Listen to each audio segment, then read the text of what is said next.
Okay, it's 5:30. Let's rise for the Pledge of Allegiance. We have one behind Jeff and one behind Deputy Chief Kenneth. Pledge allegiance Allegiance to the The flag flag, of the United States of America United States of America, and to the republic for which it which it stands, stands, one one nation, nation, under God, under God, indivisible, indivisible, with liberty, and justice for all. Madam Clerk, can I have a roll call, please, when you're ready? Mayor Maglio, I am here. trustee Berkshire, Here. trustee Domke, Here. trustee Eichholz, Here. trustee Pulaski, Here. trustee Sarno, Here, and trustee Trejo.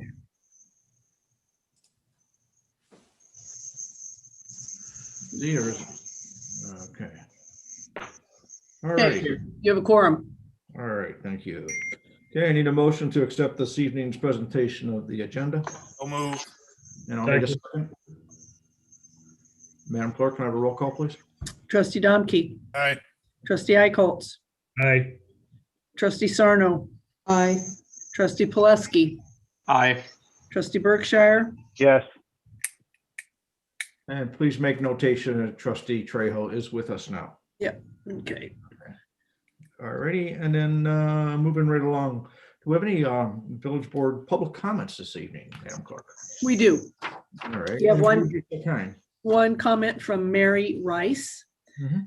Mary Rice says, has the village board ever considered offering some type of food waste recycling or composting pickup? I realize Flood Brothers doesn't offer that service in this area.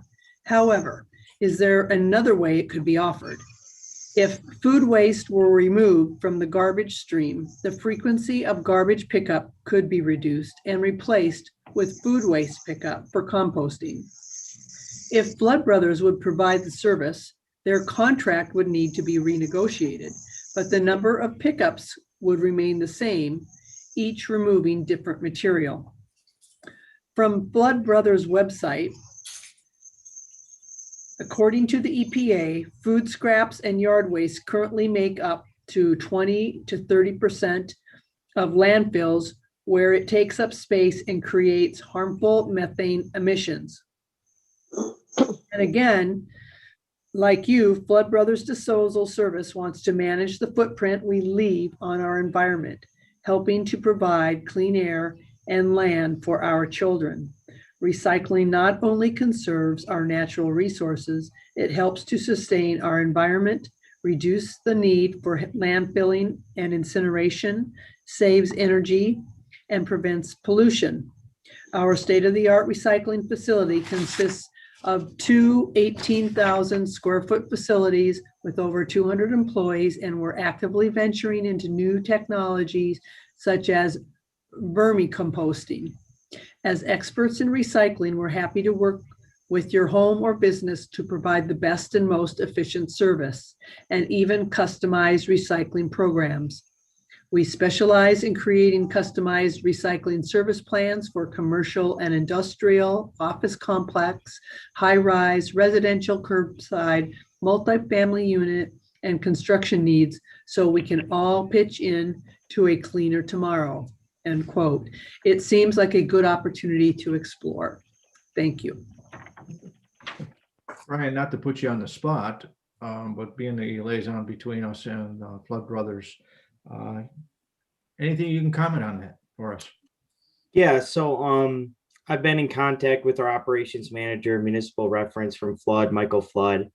He's kind of taking a deeper dive into our contract and will provide me with options for our residents in terms of compost disposal services. We'll see if it is available. I know we went through the RFP process when we first went out to bid. But the general consensus was that it impacted our single family rate to offer it curbside village wide.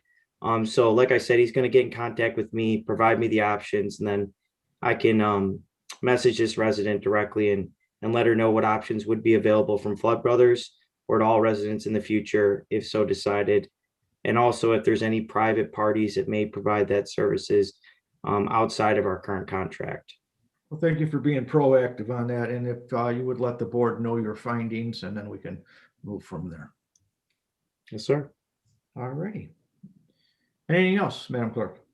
That's it for tonight. Thank you. Okay, and moving on to officials and staff report. I am up first. I'd like to call for a motion to pass an ordinance ratifying and adopting action by a mayoral executive order during the declaration of a state of emergency.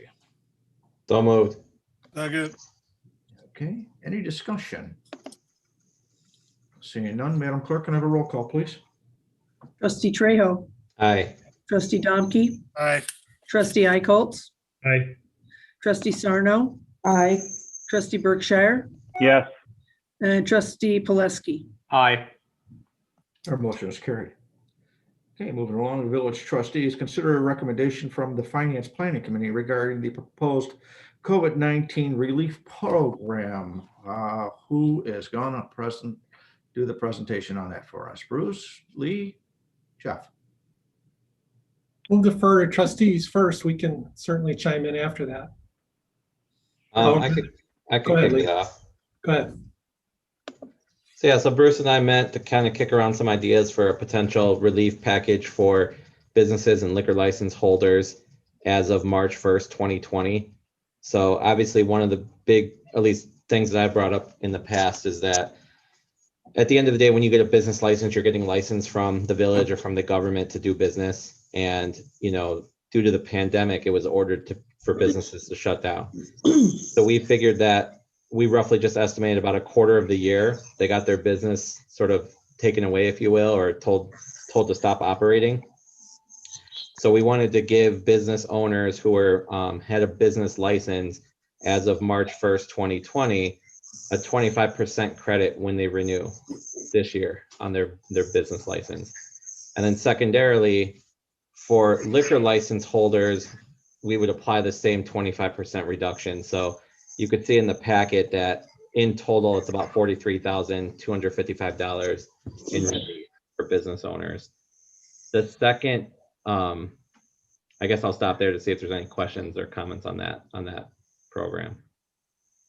Anybody? Looks No. like Fantastic. Say it again, Todd. I said I don't have any additions, but this is a fantastic thing. Thank you. The second program was really about a stimulus package where we would encourage residents to support local businesses, specifically the restaurants, especially since they were the hardest hit in the village. So we identified 77 residential water bill accounts. And essentially we would have a program where we ran from March 1st to May 31st. If you go out to eat and submit receipts in aggregate, so there was some confusion in terms of, if it's a one receipt that's over $100 or multiple receipts. So this is really multiple receipts that you submit that are at least $100 between that time period. You would get a $25 credit on your water bill for each household that submits that. I'm trying to think. So the one thing that we did, so I was trying to push it to start as quick as possible, just knowing that, outdoor dining will be opening later in the summer. So we didn't want to hold off waiting to start this when it's really nice outside. We're trying to encourage that incremental visit to the restaurants in town during the colder period, just to, hey, go do takeout, go get coffee, go get, breakfast, whatever it is. And then give that credit of the $25. Bruce, do you have anything to add on either one? No, well, we did do a thorough review, and I mean, looking at the costs for both of those, and looking at the amount of the revenue that the village would lose was far lower than what is the benefit to the businesses. So from that perspective, we made that decision. The other was we did go through a series of reviews on the types of businesses that would be applicable for that receipt. And in looking at it, we finally came to the conclusion that the restaurants were ones that were unable, they were unable to continue to operate. They had to shut down. There were a lot of businesses that were considered still essential that were still there. So we wanted to remove them because they were still able to operate. And the long short we looked at it is that the restaurants were the ones that needed to incur things like tents or extra tables or other essentials to keep themselves running, even if it were staff just to kind of man the running around and the pickups and the drive-in, so or the drive drop-offs. So from that perspective, that's why we stick with the restaurants. And again, it's $100 in total, and then they can get the $25 credit, and residents can do that at one time. So. Yeah, just one more comment too on this. As you look through the businesses, there might be some that they, like for example, BP, AM, PM, Roselle, they do have food service inside the establishment. At the end of the day, I think we were really looking at it from the Illinois Department of Revenue tax codes, how they're coded up in the system. So that was our way to really treat businesses equitably based on how they're coded up in that system. So there are some potentials in here that, we would maybe hope that we could exclude, but I think in terms of being, from a governmental perspective, makes sense to be as equitable as possible and just kind of bring all the businesses that fit that criteria from the Illinois Department of Revenue. And with that, Tom and his team will be looking at the receipts. We're stipulating basically the same thing as any other kind of redemption of that. They have to be the original receipts, no photocopies. They have to be brought into the village for the review. And in the case of what Lee just described, if a gas receipt has just gas and no food, then that would be one that would be actually excluded, because we're trying to stick with the restaurants type of piece on it. Very good.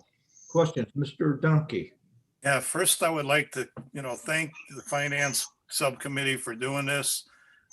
And you make it so easy to vote because you've looked at all the nuances of it that could be brought to the forefront. It makes it easy for us to vote on this. I will ask though, how are we going to roll it out? Has that been thought of? A lot of towns have been in the Daily Herald with their programs. Are we going to try to do that with ours?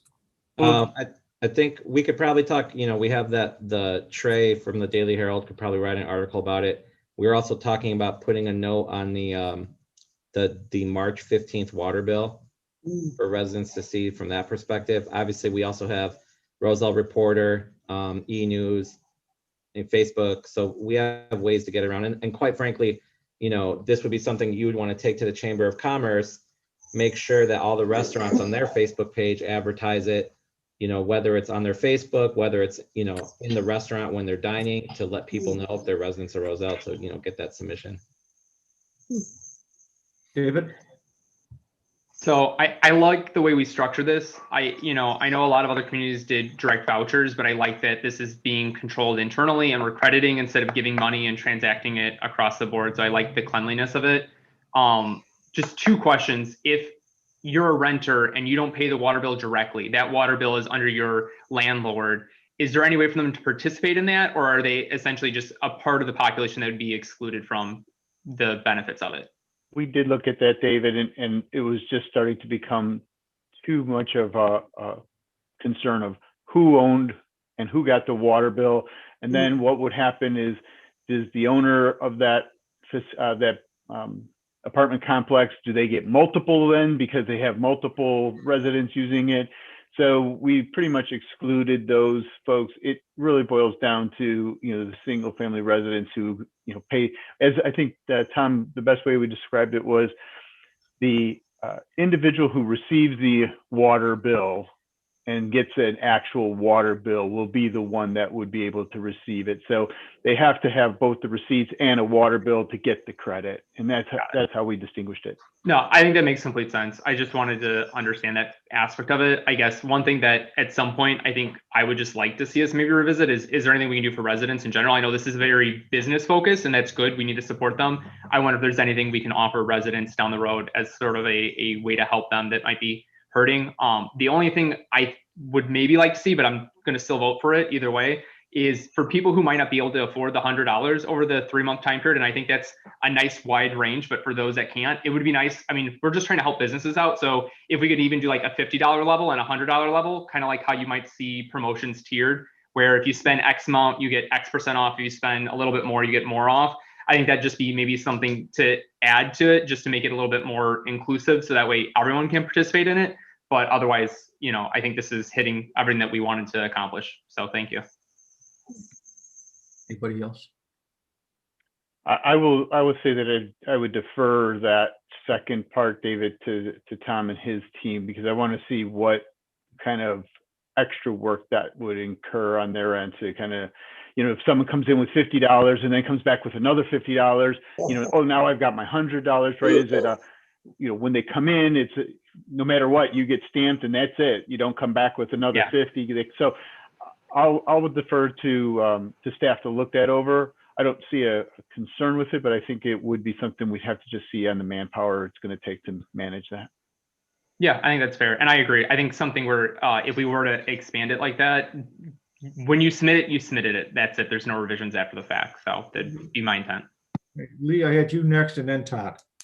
Yeah, so a couple things, just to follow up on Trustee Pileski's ask about, relief for residents. So I did shoot Tom a note earlier today, just to kind of get a feel for the average number of gallons used by residents. So maybe there could be something down the road that we could, look into whether or not we could exclude the capital infrastructure surcharge on a certain amount of gallons, for a period of time. So that's one thing we could maybe take a look at. And then the other thing I wanted to call out, and this could also kind of dovetail with that last comment, the funding for this will actually be general fund reserves. And the reason being is because the CARES Act and the stimulus packages that are being talked at the national level, I believe, and Jeff, correct me if I'm wrong, but we believe that the only way that we would get reimbursement from these, so number one, the reimbursement's not guaranteed, but number two, the likelihood of reimbursement increases if we use general revenue reserves rather than the wastewater funds. That's correct, right, Jeff? Yeah, there's certain stipulations, but generally that's correct. So that's how we're funding this. And again, we'll have to look, to your point, David, we'll have to look at potential relief, direct relief to residents in terms of that capital infrastructure. But I think that will be a follow-up from this meeting. Todd, did you have something to add? He just answered my question of where the funds were coming from. Okay. But to be clear, we're not. Yeah, but to be clear, we're not anticipating anything. We're looking at it from our reserves as this is coming out of Roselle's budget. And then if in fact something can happen that we can recoup, great. But otherwise, this is definitely just a piece from the village for the residents. Okay. Good job. Who was going? Anybody else? All right, then do we want to make a suggestion, a motion, guidance to Finance Committee? That'd be good, Andy, to make a motion, because we would do an EO for you, and then we would come back and ratify at March 8th Village Board meeting. All righty. So can I have a motion to accept the recommendation of the Finance and Planning Committee? I would move that. Second. All righty, Madam Clerk, can I have a roll call? Trustee Domke, Aye. trustee Eichholz, Aye. trustee Sarno, Aye. trustee Pileski, Aye. trustee Trejo, Aye. and trustee Berkshire. Yes.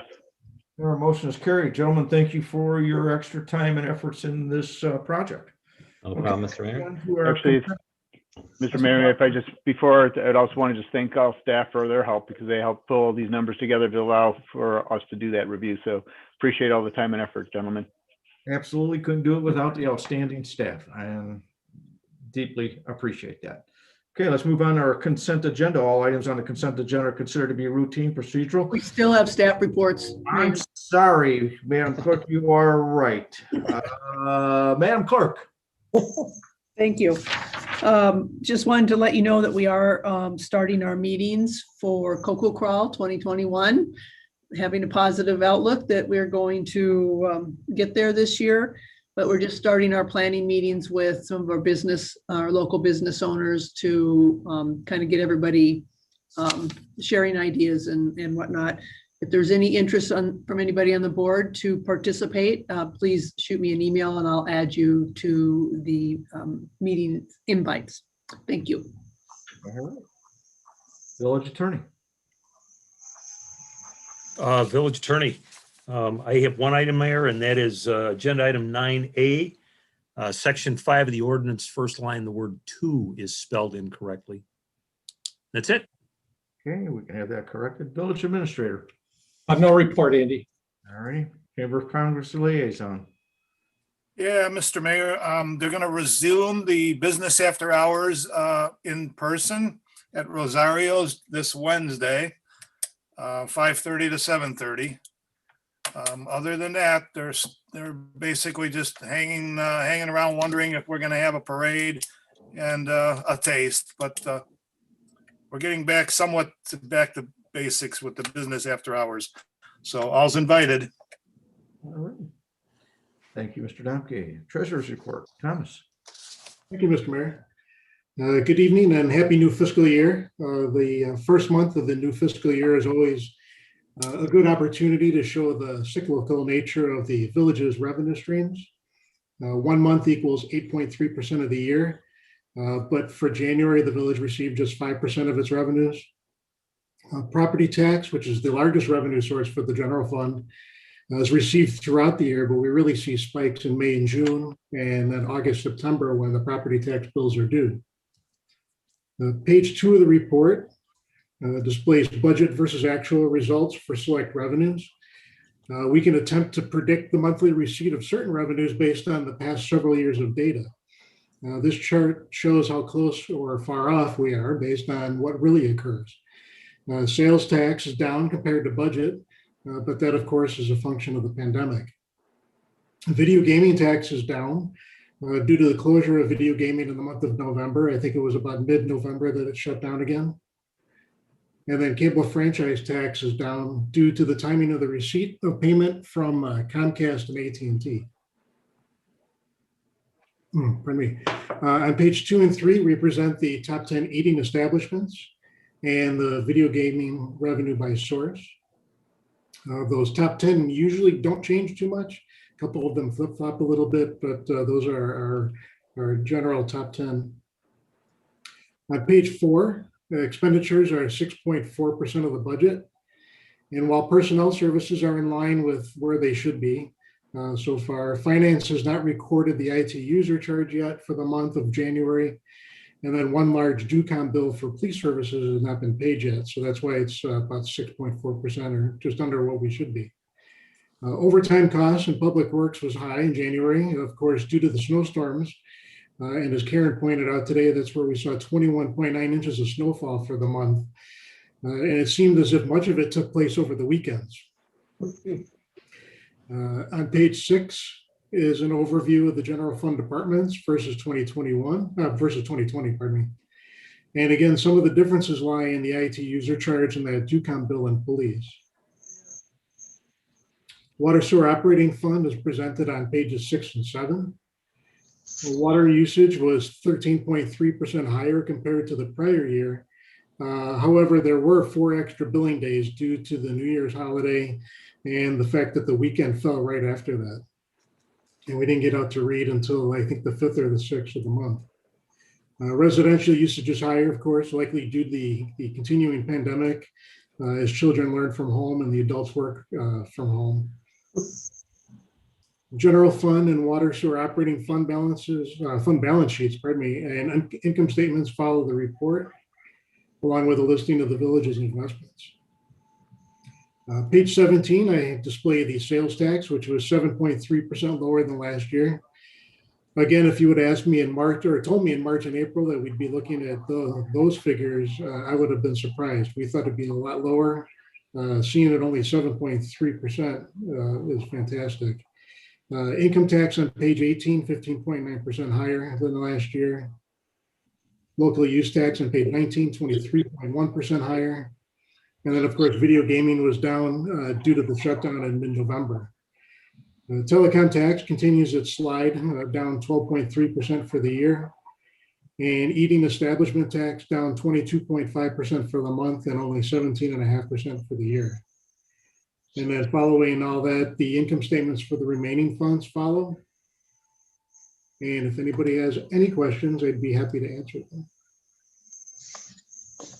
Mr. Domke?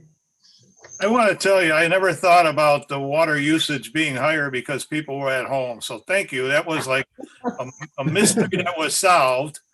But I also wonder too, if that's not some of the reasons why people think they got a higher water bill than normal, because they're using more water. So it kind of makes some sense now.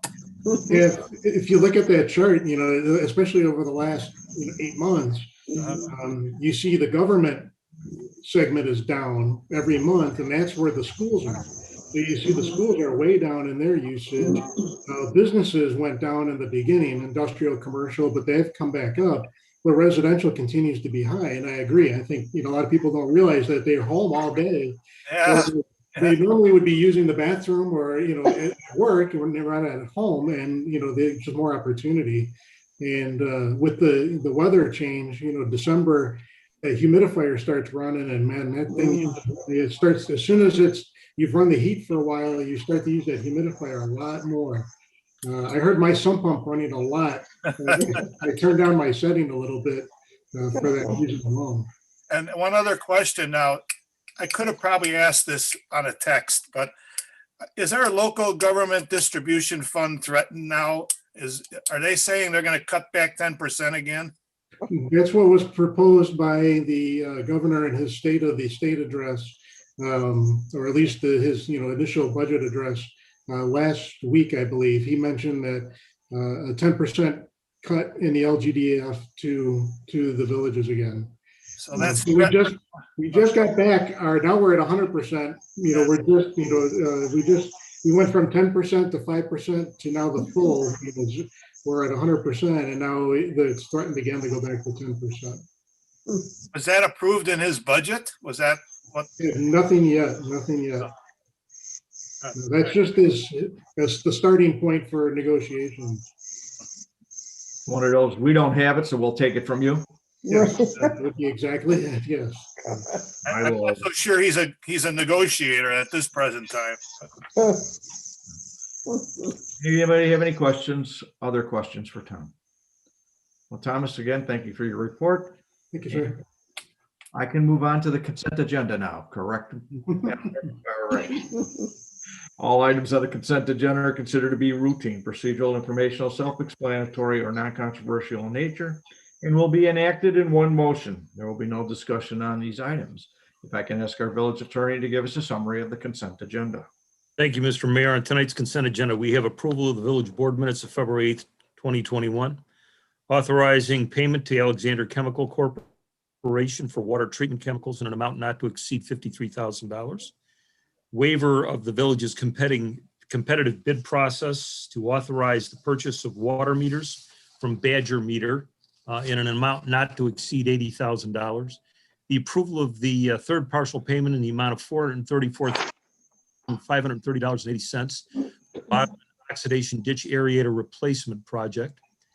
Approve the 13th partial payment in the amount of $135,494.81 for the Devlin influent pump and screening improvements. And finally, the adoption of a resolution authorizing payment in the amount of $17,055.45 for repairs to the Devlin wastewater plant digester blower. That's consent agenda for tonight, Mr. Mayor. I'll make a motion to approve. Second, please. Second. All right, Madam Clerk, can I have a roll call, please? Trustee Trejo, Aye. trustee Eichholz, Aye. trustee Pulaski, Aye. trustee Berkshire, Yes. trustee Sarno, Aye. and trustee Domke. Aye. And our motion is passed. Okay, moving on to our regular agenda under community development. Trustee Pulaski. Yes, Mr. Mayor, I move to pass an ordinance establishing terms, charges, and conditions for a recapture of a water main extension on Sycamore Avenue, Klein Water recapture. Second. Any discussion? Okay, seeing none, Madam Clerk, can I have a roll call, please? Trustee Pulaski, Aye. trustee Eichholz, Aye.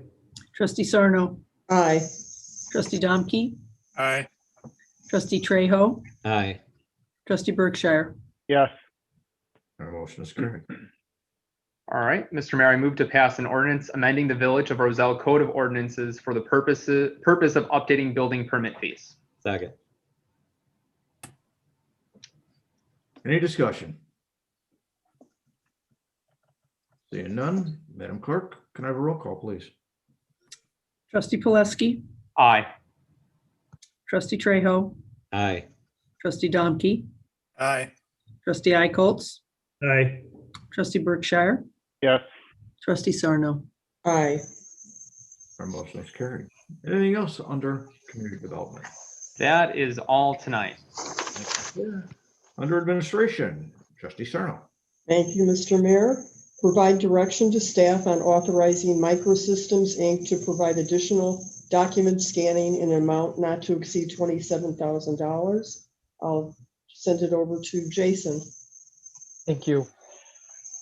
So before the board is consideration of doing additional scanning. As you recall, back in September, the board approved this project to go paperless. It was CARES funding eligible. The total estimated project at the time was $54,000. We are now at about $81,000, which reflects a credit negotiated with the vendor of $10,000. And really the reason for it is an underestimated of the quantity of scanning in the building department. The contract was for time, for actual time spent. So the estimate was just that. Excuse me.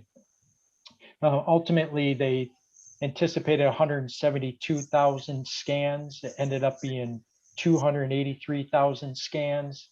They estimated about 540 hours of prep, and they more than doubled that at 1,100 hours of prep. And that prep really drove a lot of this. There was more staples than they anticipated. There were a lot more things folded up and jammed into folders than anticipated. So the time spent on the prep was quite significant. So they have not exceeded the 54,000 yet. So they've kind of been on hold pending direction that I could get from the board tonight. With the additional 27,000, it would complete all scanning, and Public Works is estimated to be about $3,000 more total than the original proposal was 28,000, and they're at about 31,000. Which reflects a little more, more documents than originally anticipated, and also a little more prep. But the big reason for this is the building department files, and their end product has been great. It's been uploaded into our system into Munis now, so you pull up an address and staff has all of the documents at their fingers. So it's definitely accomplished what we wanted it to. It just unfortunately requires a little more money. Really to go entirely paperless between Public Works and Community Development. Well, my attitude on add-ons, okay? And, but you're telling me there was more work than was originally quoted out. So I understand the difference in cost because of that. When somebody gives us an estimate for something, just because they're pulling, 20 more staples, it's not my problem. But for additional work, I can understand. Anybody else have a comment? David? So, happy we saved 10 grand on that. That's great. Going forward, what do we do? Do we have a process in place so that way either things are getting submitted to us electronically so we're not going back and doing this again, or are we doing an annual or a biannual kind of cleanup and scanning new documents in so we can keep digital? Maybe the Karens can help me out. But certainly our intent is to not have to scan really many more documents. Stuff now is more digital coming in. Maybe Karen Bricks, if some of the larger plans and that. Yeah, so for all building permits, we're actually just requiring people to submit documents either via email, or some people have been dropping off USBs for plans. And I think the last bit that we're still accepting paper is for fire suppression and fire alarm plans. And even that we're working on getting some standards for going paperless. Yeah, we have the same thing in Public Works as well. A lot of the stuff that we do from a design standpoint comes in electronically, and most of it is really trying to catch up from the past. So moving, you always kind of take this point and move forward, and a lot of things we're doing now are electronic as well here. Bruce? So Karen, you sort of answered the question I was coming with is, do we have a process established for those documents that do not come in electronically, that we scan them immediately so that we don't run into a backlog? And that goes to both Karen and Karen. Certainly in community development, we have individual scanners now assigned to staff, so stuff can come in and they can scan it right into Munis. Also, our copiers are scanners, but I think Karen Bricks, our intent is the little one-offs that do arise that staff immediately scans them. We also have some additional administrative support in community development to help those efforts too. Todd, you had something you wanted to add? Yeah, just how confident are they that this next price is going to get us 100%? Because it's not like they're off a little bit. I've asked him multiple times, and he said this will get everything done, so there won't be a need to exceed this. I'm guessing they assessed everything on the original bid and figured out how many hundreds of thousands of documents, and it's just trying to figure out how you can be off that much. I get things are folded and take more man hours, but you're off that many scans. That's a lot. As long as you can express our demeanor to the contractor that we are not going to accept another add-on and expect this to be a completed thing here. Yeah, if I may. And I hate to say this, and I know everybody doesn't have the capabilities of bringing all the documents in and everything in a electronic format, but because in the future, should we look at that the way we process the permit fees and everything on that if it is not electronically done? We could certainly evaluate sort of that, as other companies invoice. If you do paper, you're paying a little something extra versus getting a digital invoice, banks and other. So we can evaluate whether that's a fee that could be incorporated into, depending on how the plans are submitted to the village. If it's paper, it costs a little more because we're going to spend a little more to digitize them. If that's what you're asking, Andy? Yes. Do we have equipment in house right now to scan the blueprints and stuff to a certain size, or is it going to take additional equipment? We have a large format scanner printer in Public Works that does, I believe, Karen, is that correct? Yep. Okay, so then if stuff comes into community development, it has to be transferred to Public Works to be scanned. Is that what I'm understanding at this point? Correct. Large format, yeah. And what do we have an idea on what a scanner like that would cost us to put in community development, so we didn't have to do that run back and forth? I guess. Yeah, I mean, 5,000 to 10,000 probably would be what we spent in Public Works. My guess is on that.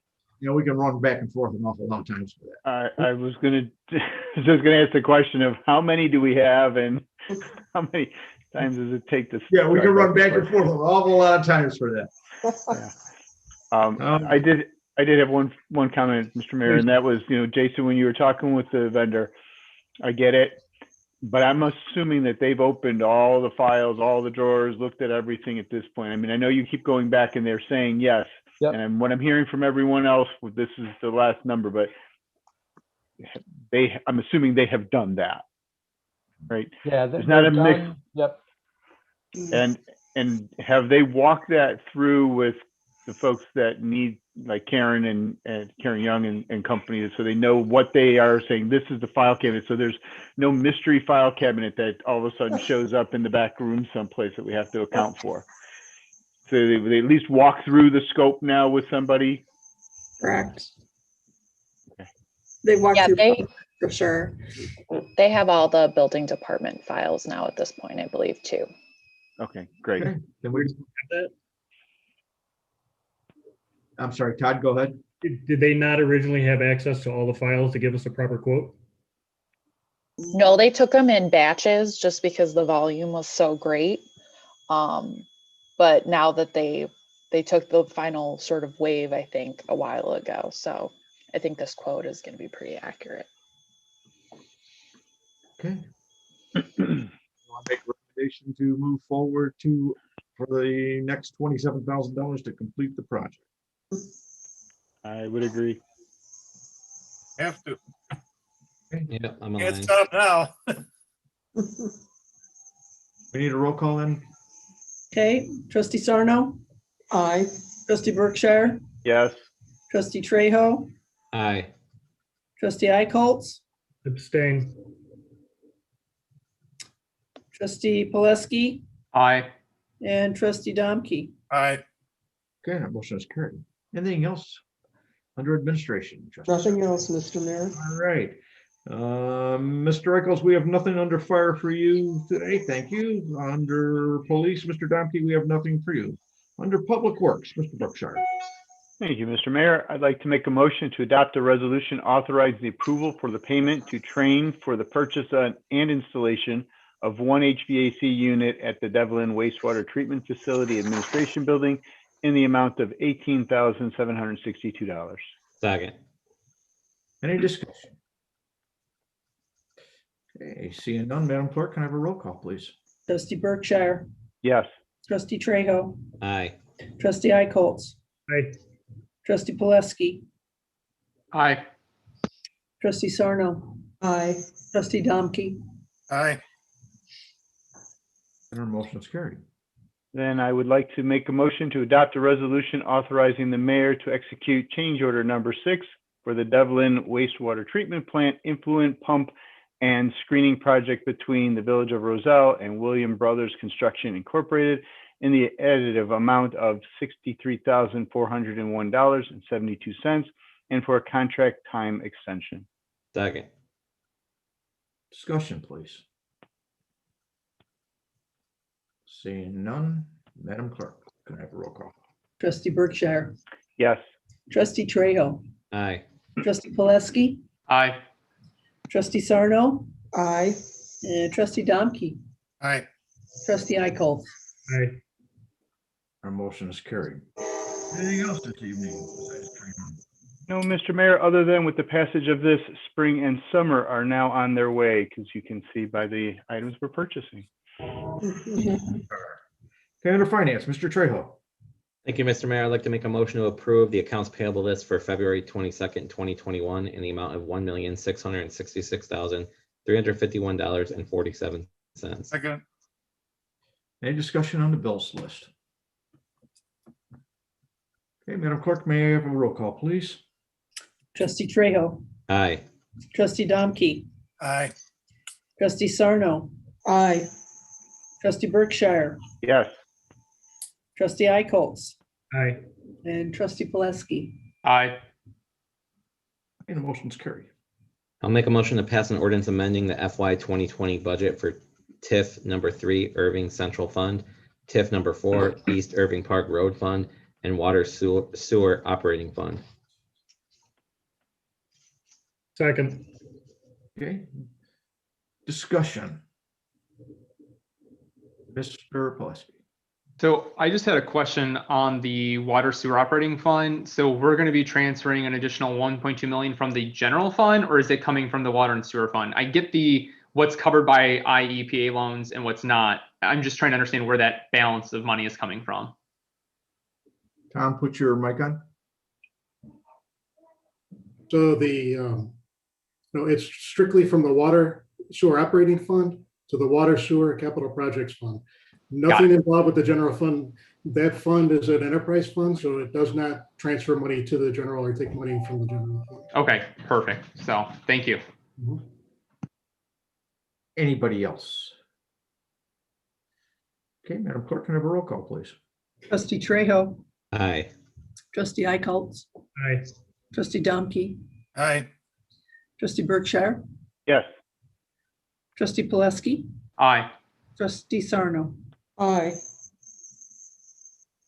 I think your internet went, Patty. You want to call that one again for trustee Sarno?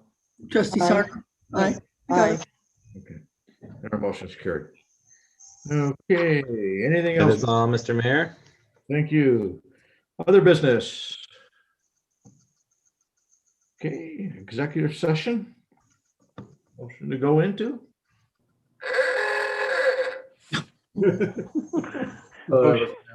Alarm telling we have an executive session. That it is. Jim, do you want to share why we're going? Please. Yeah, but I have to have a motion first. Motion to go Jeff? into executive session. Second. Purpose of the executive session is to discuss a specific employee of the administration department. Okay, Okay, trustee Personnel. Berkshire.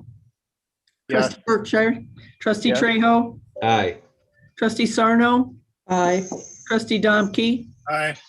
trustee Poleski, Aye. trustee Icolts. Aye. No final action is anticipated. okay, and I will ask for a motion to adjourn the public meeting. So moved. Second.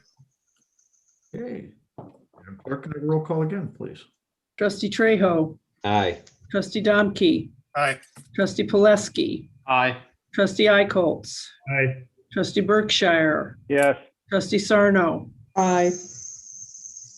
Our motion is carried. Okay, good evening, everybody, and thank you for joining us, and our staff and trustees. I will see you in a sec.